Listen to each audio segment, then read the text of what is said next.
Shri Gurubhyo Namaha Harihi Om Shruti Smruti Purananam Alayam Karunalayam Namami Bhagavat Shankaram Loka Shankaram Moghasha Mogha Karmanaha Moghajnana Vichetasaha Rakshasima Chaiva Prakrutim Mohinim Shritaha. The first line, as I said earlier, is particularly known for putting together four censuring words in one place. So, gali, censure is gali, abuse if you may say. So these people are censured by Bhagavan by using four words, moghashaha, mogha karmanaha, mogha jnanaha. Visarga will come when you break it. Vichetasaha. Who are they? This is a difficult topic. But what to do? So, sthitasya gatihi chintaniya. So we are placed in a particular context and we have to do something about it. That is how life moves on. So who are these people that were censured by Bhagavan in such harsh words? So Shankara provides the avatarika, connecting the earlier verse to this verse. Earlier verse I have done 2 weeks back. So Shankara says, tatascha tasya mama avajñā bhavanena hataha te varakaha. Shankara added his own word of abuse. Varakaha. Who is this Varakaha? What is Varaka? Then there is a commentary before me by Belankonda Ramaraya Kavi. He says Nichaha. Now you know. The lowly people. A person is not lowly by caste or creed or race or religion. That is not people become lowly. Very sad that such wrong ideas take roots in the heads of the people, causing a lot of harm to themselves and to the society also. So these are the lowly people, varakaha, useless fellows, to put it in English. How do hataha? They are destined to suffer. That is hataha. Why? What is that they are doing? What is the crime that they are committing? Avajñā bhavanena. They talk about God in a way that insults the God, that puts the God down. That is not the way to think of God. You see, in Western societies, in Europe, etc., here also, they what they do, they swear in the name of God. Oh my God, like that. Oh God, that is how they swear, right? And some of the Christian mystics don't like it. They say, dear son, don't swear on God. God is very sacred. You don't swear on God. Suppose you are drinking a cup of coffee and a little falls on the table, spills on the table. Oh my God, that is not the time to swear on God, you silly fellow. That is how they admonish. They don't like it. People, they don't swear on God. God is too sacred to be sworn, to swear like that. So, therefore, when it comes to God, the way you think and the way you speak, they go together, speech and thinking must be exalted. You should not be in a way that you bring God below. Like there was a devotee, he was a businessman. Now, a businessman, what is the job of a businessman? Make more money, that is the job. And so he was in shipping business. And so his ship carries goods from port to port, and in doing so, he gets a lot of money. That is his business. Then he forgot to worship God. Then immediately the ship sank. Okay? Then he realized, he did not realize his mistake, his wife told him. He is crying, my ship sank, ayo, like that. Then his wife told him, you know why your ship sank? Because you did not worship God, that's why your ship sank. Oh, is it? Yeah, my mistake. Then he goes urgently, calls a priest and worships God. Then the ship floats. Now, do you like that story? I do not like it. Because I am not talking about the belief. It is of course a belief. You are okay with your belief. But the belief should not be such that the glory of God is brought down. You converted God into a very vindictive person. Is that the God? God will be a person sitting somewhere and very vindictive. Even worldly people do not behave like that. They are, okay, let him go. Let him live his life. Why should I do something? Why should I hurt that person? Let him go his way. They don't be vindictive. They are not vindictive. They forgive and send away. But God is doing that. So this is how it happened. The people are accustomed to insulting. Avajna is insulting God, bringing down the glory of God. People are accustomed to this in the name of silly stories that are popularized about God. Silly, very bad stories. Like God goes, his wife is in a bathroom. The God's consort is in bathroom. He should wait outside. He is in a hurry. Then his wife put a small boy to take at the gate. And God becomes angry and he beheads God, the boy. Do you like that story? Then the wife cries, oh, you have killed my son. Oh, is it? Let me bring him back to life. Then he tells somebody, go there and get me the head of an elephant. And that fellow goes and severs the head of an elephant and brings it. What about the elephant? So, such stories, they do not make God. You see, I am sorry that I am saying such things early in the morning. So, Swami Vivekananda discussed this topic.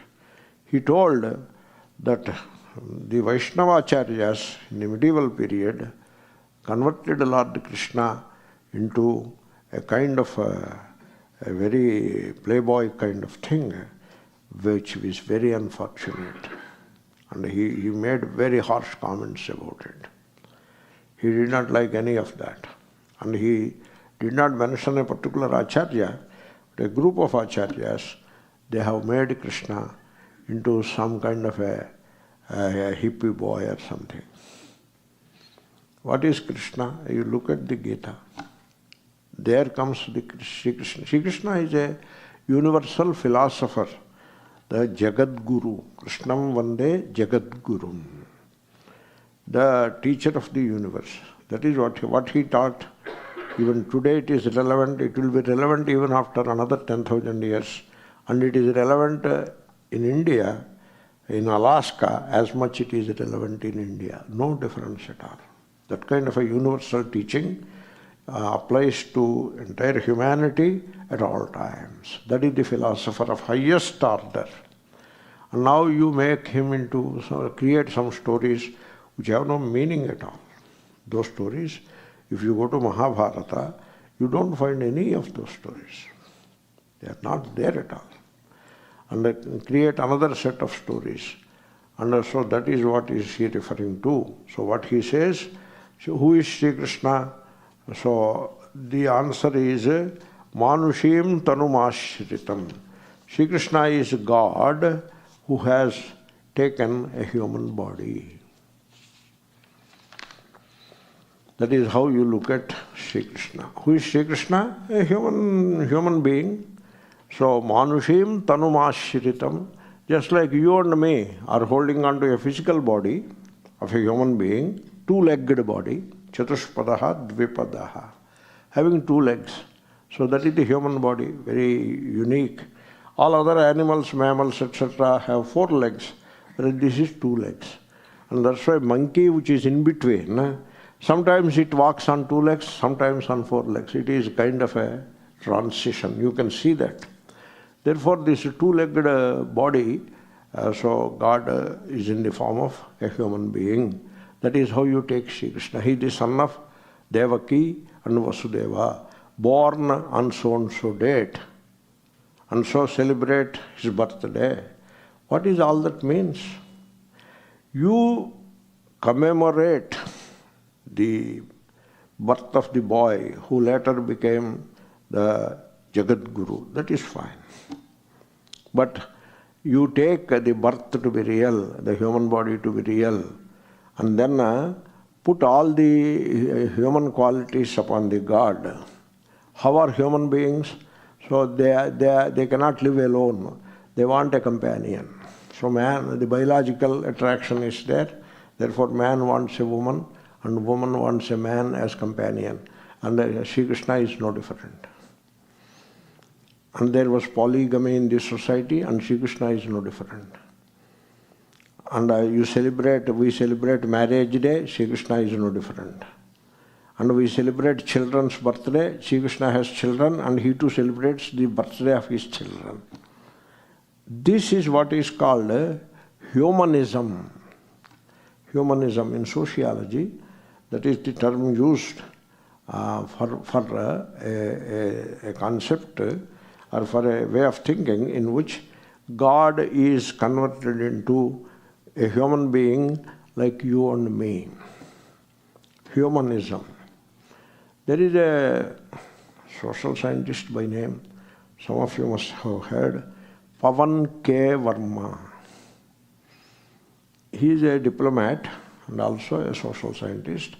He wrote a book, Being Indian. A good book. And in that he discusses this topic of humanism. Means you convert God into a human being like you and me, and he calls it extravagant humanism. We don't like cotton clothes, we like silken clothes, therefore God wears silken clothes. And we celebrate our marriage day, therefore God celebrates the marriage day. And we want golden ornaments, therefore God wears golden ornaments. We have friends and foes, therefore God has friends and foes. Is that the way to visualize God? This kind of mental conceptions of God, most of them, some of them would be glorious. Like Sri Krishna went to a Gurukulam and studied their Shastra, good. That becomes a message to the humankind. Some such things are beautiful, good, like Ramo Vigrahavan Dharma. Rama, unfortunately or fortunately, never presented as a god by Valmiki. Valmiki presented Rama as a human being. Therefore, this discussion doesn't apply to Rama. It applies only to Sri Krishna. And he is telling, those who take me as holding on to a physical body, like themselves, they are insulting me. Okay? So, why they are doing that? Ajanantaha. This is the last verse, the last class verse. I am giving you a recap. Ajanant param bhavam. I am not a physical form made of flesh and bones. Means I am not a bag of bones. I am the supreme being, param bhavam. Okay, that is what I am. And also Bhuta Maheshwaram. All this I have explained, very elaborately I have explained. So, is this the verse which we were doing? Yeah, this is the verse. And it is sitting, yeah. Therefore, this is how they do not understand my Swarupa as the timeless, spaceless, all-pervading, supreme. Supreme is timeless and spaceless only. Awareful being. That is what I am. Being absolute, knowledge absolute, bliss absolute.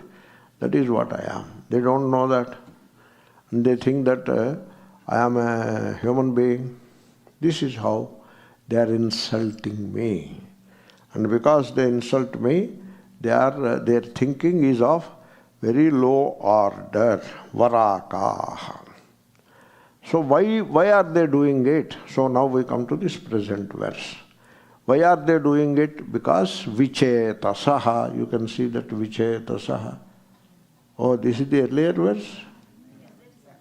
Vichetasaha, now it has come.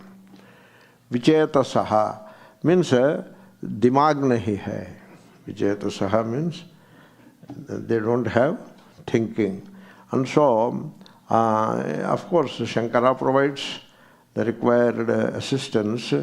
So, vichetasaha vigata vivekaha. That is what he says. You see, in Gita and in Vedanta in particular, the emphasis is on viveka. You should hold on to that. Viveka, discrimination. The word discrimination not in the wrong sense, like racial discrimination, not like that. Between the right and wrong, you should be able to discriminate. Or another word is also there if you wish, discernment. Discern. So you have to discern between good and evil, dharma and adharma, satya and anuruta. But most importantly, you should be able to discern between atma and anatma. That discernment you should have. I ask you a question. You yourself are not a body. To think that you are the body is the original sin it is. The original sin of the Christian mysticism, the dukkha, sarvam dukkham of the Buddhist vision and the avidya of the Vedantins is the same. And that is atma anatma viveka, that you fail to see that you are not the physical body. You are not a bag of bones. I said bag of bones because bones has the largest number in this body, some 200 and odd bones are there. And then skin is the bag. So taking yourself to be the bag of bones, this is the lack of discrimination, aviveka. And therefore, that is the original sin. That is the original sin.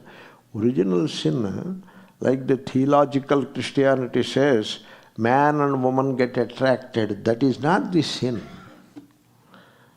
That is a natural thing happening naturally. That is not the sin. The sin is this. The original sin is this, that you take the body to be yourself. Don't worry about the story part of it. This is this mysticism. This is not a Puranic story.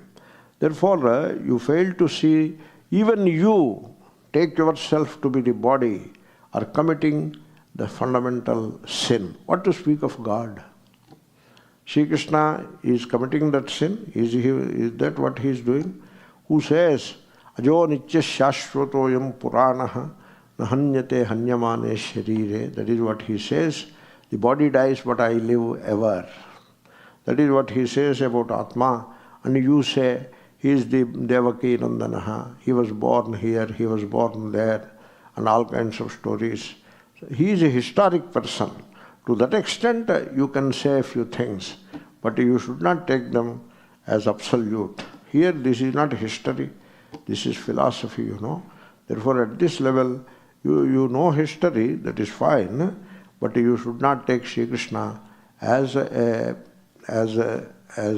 holding on to human body. You should not do that.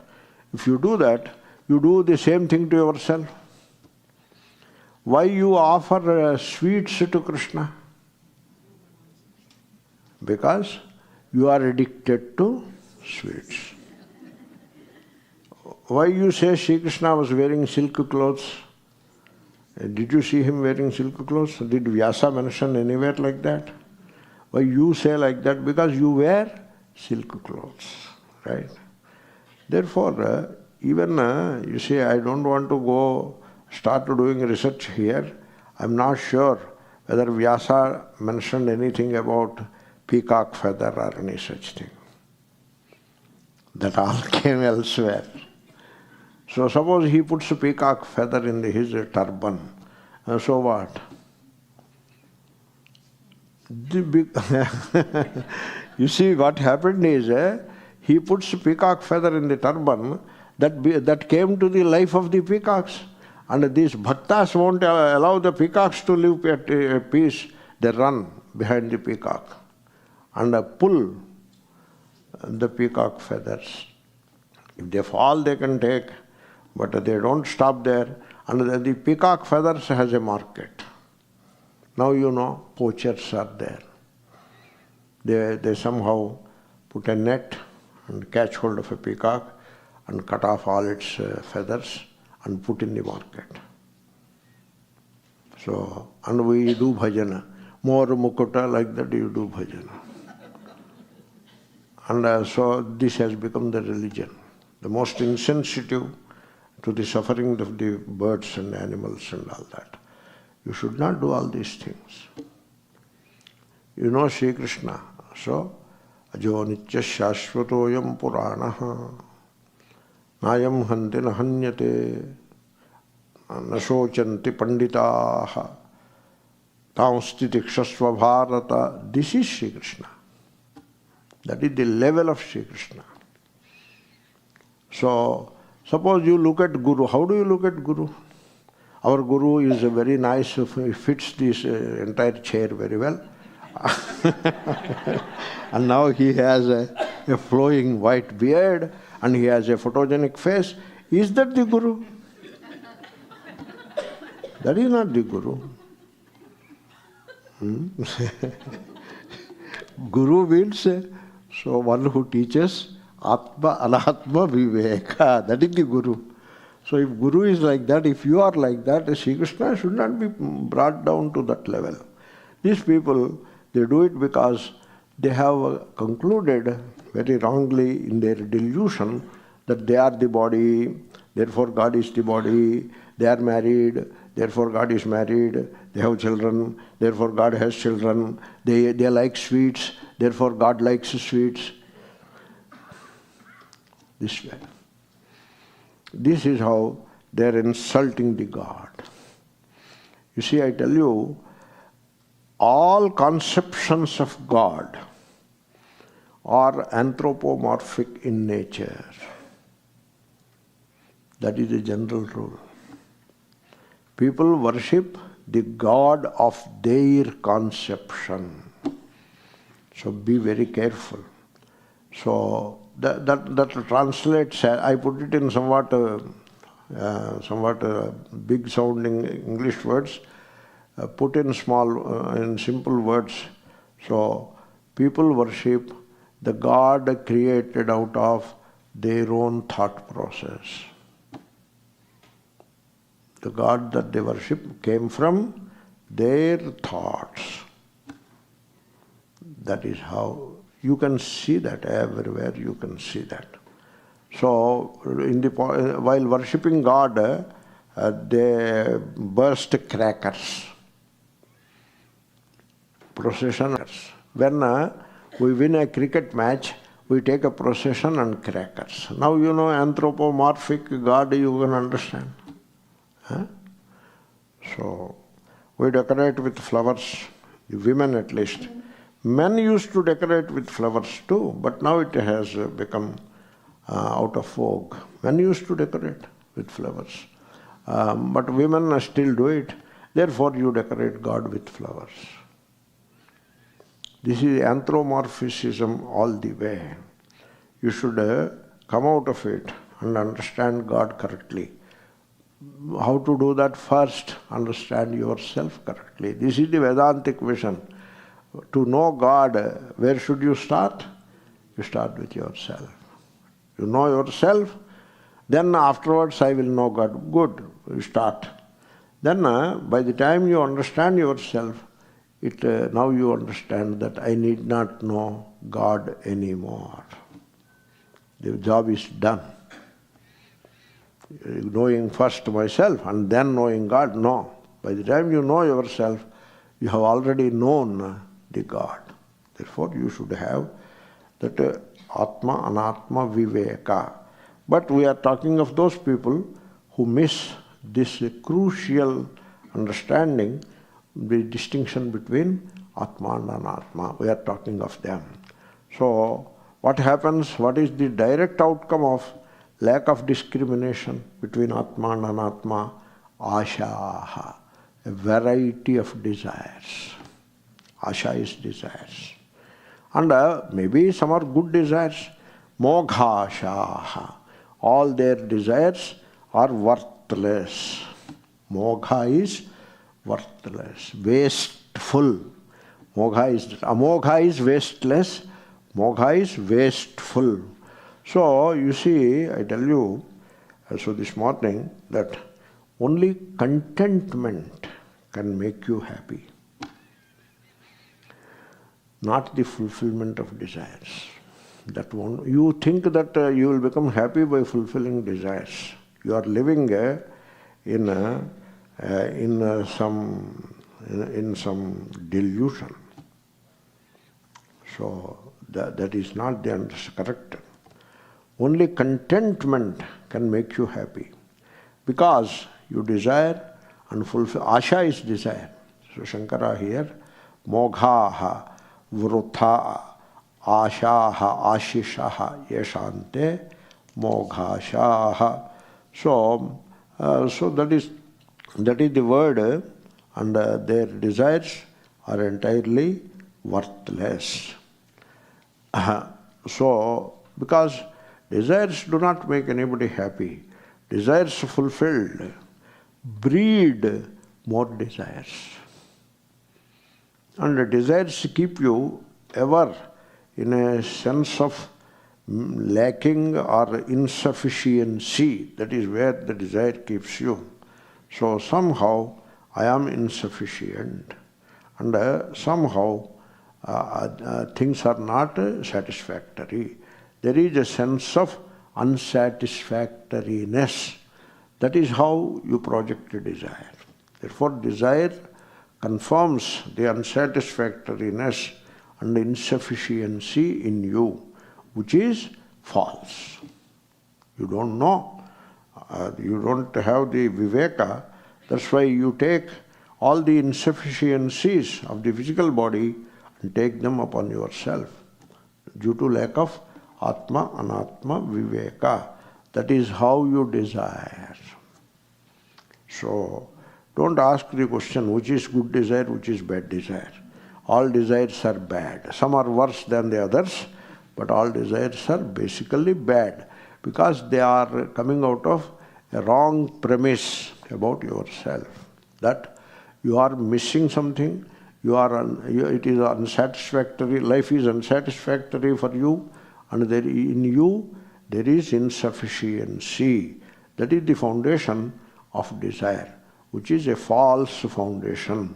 And therefore, these desires do not make anybody happy. You see, what you have to do is keep away all desires. Just keep away. And so then, so you are now moved into a state of consciousness which is called contentment. So, in that state of consciousness, so it comes to you automatically. You remain contented. That state comes to you automatically when you keep all the desires away. And that state is a very fruitful state. Don't think that it is some tasteless, bald, sterile, sterile state. Don't think like that. There is nothing sterile about it, nothing bald about it. It is the very fulfillment. It is bliss. That is the state. Okay? Therefore, that desirelessness is a precondition for realizing one's own fullness. That is a precondition. So, desirelessness appears sterile. That is how the world also goes like that. Once I met a friend after many years. He asked me casually, in those days, not recently, in those days, do you drink? I said, no, I'm a teetotaler, no drink. Oh. Do you smoke? No, I don't smoke. Do you go to club and play cards? No. Then he said, what do you do then? Your life is a waste. That is what he said. This is their life in this society. They say, what kind of a life it is? A bald, useless, sterile life. That is how people think. People are nuts, I tell you, they don't know. They are ignorant. So, desirelessness is not sterile as it appears to be. It is not sterile. And it is not emptiness. Believe me, it is the satisfaction of desires that breeds misery. You desire and satisfy the desire, it makes you miserable. It brings misery to you. It is not contentment that makes anybody unhappy. Freedom, people talk of ananda, bliss. You know what is bliss? Bliss is freedom from desires. That is bliss. Very simple. So, in general, people want to be selfish. Selfishness is always destructive. Always. One should not be selfish. Whether it is father, son, or mother, daughter, or whatever, or wife, husband, one should not be selfish. One should be selfless. Then the relation becomes a source of joy. And in the relation, you are selfish. Whether the other person is selfish or not, you are selfish, that is enough to destroy the relationship. So, selfishness is very destructive. And what is selfishness? The false self, the egotistic self, what is it? It is the focal point of desire and fear. When you desire, it is the egotistic self to which the desire belongs. It is like the moment you project a desire, the egotistic self is precipitated. That's why I say focal point. Similarly, fear. Desire followed by fear. So desire and fear, both are self-centered states. And then between desire and fear, anger arises. Between them, anger comes. And with anger, hatred comes. And with hatred, violence comes, passion for destruction. When you hate, you want to destroy. The violence comes. So, this is how conflicts happen. When the conflict is organized at a big level, that is called war. Why there is a war between Ukraine and Russia? Hatred. Why between Israel and some other country? Lebanon or whatever, Palestine. Hatred. There is hatred which when organized, the hatred leads to violence, but when it is organized on a big scale, it becomes war. Therefore, and in war, they equip themselves with instruments of death. That is what they do. Do you see any sense in all that? This comes from the desiring. It all comes from human head. It comes from you and me. That is how it comes. It is not they. It is you and me that I am talking about. So, that Ukraine war is only as an example it is given. We are talking of desire and fear, hate, etc. between in ourselves. So, then you may say, an egotistic self is there. It has its desires and it has its fears. That is, so the focal point of desires and fears. Now, this egotistic self, it is false. It is not real. Therefore, you are pursuing a shadow life. You see, you are a desirer. You desire something. And then what you do? Moghashaha mogha karmanaha. You start a ritual. Why not karma and action? Why do you bring ritual into it? I told you in Gita, karma means ritual. And then you make it wider. Shankara says, mogha karmanaha. Their actions, not general actions, the rituals that they perform to fulfill desires. Like what? From the example you can tell me karma is action or ritual. I will tell you the example given by Shankara. Now you tell me what is the meaning of karma. Is it action in general or is it ritual? Okay? Is it a deal between us? Shall I tell you the example? Agnihotra adini. Now what will you do? Now what is karma? Ritual. Vedic ritual. If Vedic ritual is put into that category, that you have a desire and you perform the Vedic ritual. Generally, the Vedic rituals are considered superior. The Smriti rituals are there. Shruti was followed by Smriti. They are considered second class. And the Puranic rituals are considered low, very low class. That is within the rituals, that is the status. And Shankara's time, there were only Vedic and Smriti rituals were there. Puranic rituals were not there. They came later. For example, God's marriage is a Puranic ritual which came in the medieval period. It is not Vedic ritual. Okay? And not Smriti ritual also. It came recently. Recently means in the last 200 odd years.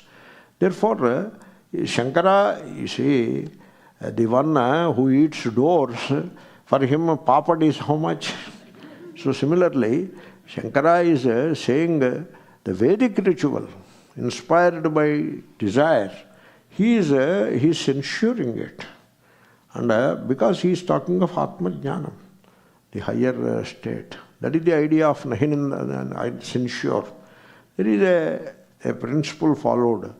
Nahinanda nyayaha, it is called. Okay, it means nahininda nindyam ninditum pravartate kintu stutyam stotum. That is the sentence. So the ninda, the censure, is not aimed at to censure something per se. Its aim is to glorify the higher. Therefore, desires are bad, and the actions that you perform to fulfill those desires, the rituals that you perform to fulfill those desires are equally bad. It is not a statement about rituals section. It is a statement about the human consciousness in which there is no discrimination between Atma and Anatma, because of which all desires are popping up. That is the Nahinanda Nyaya. I am just taking it along instead of censuring and leaving it. So the censure belongs not in the ritual. It belongs in the desire and it belongs in the consciousness where there is no discrimination. Okay? We are not censuring Veda. You got the point? But then that is what is being said. So you perform a ritual. For what? To fulfill a desire. Okay, at least you go ahead and finish it. Let us hope the desire is fulfilled. Okay, generally rituals are supposed to give phalam in the next birth. That is a general rule. Adrushta it is. Karma phalam adrushtam. The ritual phala is adrushta. Whereas worldly action phala is drushta. That is the fundamental difference. But you mix up both and perform rituals for immediate results. The result of a ritual is mediate. It is never immediate. But you believe that it is immediate. So, and some people, so generally the blame goes to the gurus of the world. Let me tell you frankly, the people are guided by the religious icons. They guide the people and they guide wrongly. So they guide wrongly. So they say, they publish Hanuman Chalisa, publish small booklet, distribute, and 1,000 people come. So, this is our religion is growing. It is not growing. You count by numbers, then the number game will get at you. You don't count by numbers. But you start count by numbers, then you are at a disadvantage to begin with. Therefore, 1,000 people came. The Guru is sitting on a very big seat. And from there, he says, Jai Hanuman Bolo, Jai Hanuman. You raise your hands, raise your hands. And I chant, you chant, I also chant. All your desires will be fulfilled. And all your fears will be gone. And then he says, if you are fighting a court case, you will win it. What about, suppose the other person also chants Hanuman Chalisa? This is the way they promote. In recent elections, this has become a big issue in Andhra Pradesh and Telangana. Because they have performed, the ruling parties have performed big rituals to win elections, and they were all defeated. Now it has become a big issue. And the Guru who encouraged them to do these rituals, he was pulled down by the media. And he was hiding for at least, till I came here, he was in hiding. Because the media heat is like that. Because they ask, you said by doing this yaga you will get to election, but what happened? They ask, what answer he can give? Suppose somebody asks me, I don't have a problem. I'll say you will win the election next birth. So I follow Jai Bini and Kumar Bhatta. They are my supporters. They say very clearly, Drushta Phala is not, it is Adrushta Phala. So I am safe. So, Moghashaha, Mogha Karmanaha. And I tell you one thing. You see, what is natural makes you comfortable and happy. What is unnatural makes you suffer. This is what is xenophobia. Did you hear that? In the body some bacteria enters and you suffer to no end. Because the bacteria is xeno. It is not part of the body. And so the body is geared to fight it. Till it is eliminated, the body is in a state of pathological state. So, desire is one such thing. Desires are not natural. Fears are not natural. If you have fear, means you are making a mistake. Your mind is deluded. So because desires and fears are entirely man-made, Shruti doesn't give you desires. Shruti, it translates in the sense, restates the desires that you already have, and then comes out with a ritual. Like we have, this is the standard example. You should appreciate the importance of example also. Like we have Visa Venkateshwar Swami near Hyderabad. And so people first go to Visa Venkateshwar Swami, they follow a ritual, they hand over the passport to the priest, and the priest, all the young people in 20s, all teenagers are there in the temple. You don't find, they are having all energy. And so tomorrow is the appointment with the American consulate or another consulate, and then they come today. Early morning they come without taking coffee, tea or anything. And they are in full enthusiasm. They hand over the passport to the priest. Priest takes it to the god and puts there on the altar and does some small puja with flowers and akshatas, etc. And then brings back and gives the passport to the student. Of course, a fee is always there, which is all right. And then, so he will go to the consulate. In the consulate, they see pasupu on the passport. Really, because the priest puts some of this turmeric powder on it, turmeric, kunkuma, they carefully take it out and then present the passport. They get the visa also. Quite often they get it. So you have to assume that Visa Venkateshwara, they put the board there. Visa Venkateshwara Swami Temple. You go and check. I did not check. You better check. Somebody told me like that. Therefore, this is not natural. What is natural in all? Do you find it natural? It is the most unnatural. So, you see, people should understand these things, these desires need not be there. And they are entirely man-made. So, you see, you need none of those desired things. You don't need. You don't need any of those desired things. How to know that? You know how to know that? Give up all those desires and just stay back. Then you will know that I do not need any of those things. That is the way to know it. There is no other way. You give up and then you will know you do not need it. I tell you, it may sound a bit odd, but the context is like that. Param bhavam. You don't need even your body. You don't need your body. Are you conscious of the body all the time? No. You are conscious of the body only when you are in pain, physical pain. When you are in a state of emotion, you are not conscious of the body. And when you abide as the pure I am, there is no body. You are sleeping, there is no body. You are wonderstruck at a beautiful sight, say, of the sun rising. You are not the body.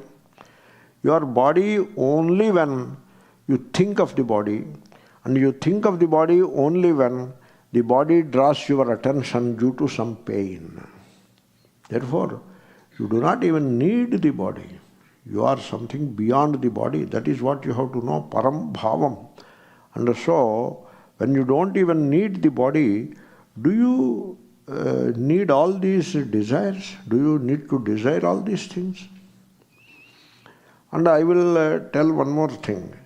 We believe that our possessions protect us. No, they don't protect you. To put it bluntly, suppose I am having a tummy pain in the tummy, stomach ache, suppose I have. Where will I be comfortable? In my room or in the hospital ICU? Where I will be comfortable? In the hospital ICU I will be more comfortable? No, I will be same in both places. So people have some imagination that the possessions, etc., will protect. They won't protect. In fact, it may sound a bit ludicrous, but you have to think about it. In fact, the possessions make you vulnerable. They don't protect you. They make you vulnerable. When you own nothing, then you know the real glory of yourself, what you really are. Very important. You think your possessions will protect you. No, they make you vulnerable. You see, you are not all that can be pointed as this or that. You are none of that. Therefore, when you don't have that viveka, vichetasaha, then you go into wasteful desires, moghashaha, and then even a small desire starts a long chain of action. A small desire. It begins a long chain of action. What to speak of big desires?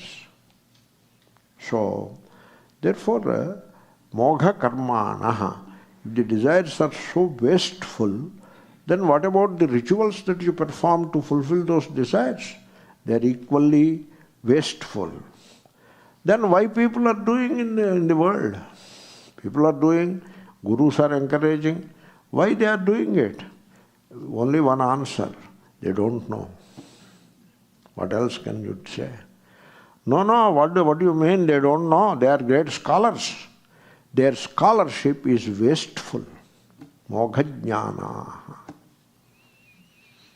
So Shankara says, Jnanamapi tesham nishphalameva syat. They might have accumulated a lot of knowledge by studying scriptures or this or that. All that knowledge is also wasteful. That knowledge has no value. You know, in Hyderabad, I used to see that. Just I am giving some silly example. There is the horse race in Hyderabad, the Malakpet race course has a horse race on Saturday evening. That was the muhurtam for that Saturday evening. And the various competitions, and in each competition, the cup, they say cup, this cup, that cup. So the horse gets the cup. Can you believe it? So horse wins and gets the cup. Horse, this is called anthropomorphism. This owner of the horse wins and he gets the cup, but he says horse wins. And in this country, dog races are there. Dog wins. Dog doesn't win. So they release a booklet that Saturday morning or Friday evening, the booklet is released. In that, the entire schedule is printed. So this so-and-so cup, the names are there for these cups. So-and-so cup, 7 horses will run. These are the horses have names, pedigree, handicap. There is a thing called handicap. So they put some extra weight on the horse. So with that weight it has to run. And one horse, no handicap, means they don't put any extra weight on it. That depends upon the original weight of the horse. Based on that, handicap is decided. How many kgs of handicap. So all these details are given, and the persons, they study this book, they are like studying like Bible or Gita. They will be studying it. And they know. You name the horse, they know its pedigree. And they know what handicap it will be having on its back for running today. They know all that knowledge. They have all that. Not an easy thing. They reel out names, numbers, etc. Very big scholarship it is. That is the scholarship. It is just valid for that evening race course things. And then, how do you call that knowledge? Waste. It is a knowledge. Some kind of knowledge it is. Knowledge by per se, knowledge is not sacred or any such thing. It depends what kind of knowledge it is. Therefore, this kind of knowledge is entirely wasteful. I could have brought an example, a list of desires and the corresponding rituals. There is a list. From scriptures only, there is a list. So, you want gold, this is the ritual. You want land property, this is the ritual. You want your son to be married, this is the ritual. You want your daughter to be married, this is the ritual. So like that, so you are, now modern day they added, you want to travel to America, this is the ritual. That was not there in these days, now it is added. Like that, your son has to pass the competitive exam, this is the ritual. Like that, a list of desires and list of rituals. And some people, I have to bring the list to show before you as an example, whereas for some people, it is all in their head. They know all that. Jnana. Mogha jnana. All this jnanam of rituals to fulfill the desires is wasteful. Mogha jnana vichetasaha. Because what happens, if you don't mind me saying this, time is coming to an end. So let me say another 2-3 harsh words and conclude the class. Okay, then you can go for a cup of coffee. So I suggest, you means not you, generally it is said, desires and fears have dulled your mind. You may be a great engineer or a doctor or this or that or a financier or a professor, whatever may be, that is separate. But desires and fears, you entertain desires and fears in some measure, in less measure or more measure. They made your mind dull. And so now your mind needs a little scrubbing. Okay? So you can scrub the mind. You can make the mind clean, clear, by watching the mind relentlessly, non-stop. You watch the mind. You don't pay attention to the movement of thoughts, to the desires, fears, etc. It obscures your Swarupa. You don't pay attention. Inattention obscures. Attention, pay attention to the thought process. It clarifies. Most of the activities of people, most of the activities, karma, are wasteful. Mogha karmanaha. In life, many of our activities are wasteful. They don't have any meaningful purpose. And wasteful, if not outright destructive. Take care.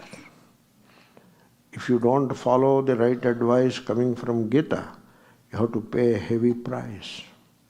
Because these desires and the actions that follow the desires are destructive. So, when your mind is dominated by desires and fears, you cannot achieve anything that can be called good. It is a very dangerous game.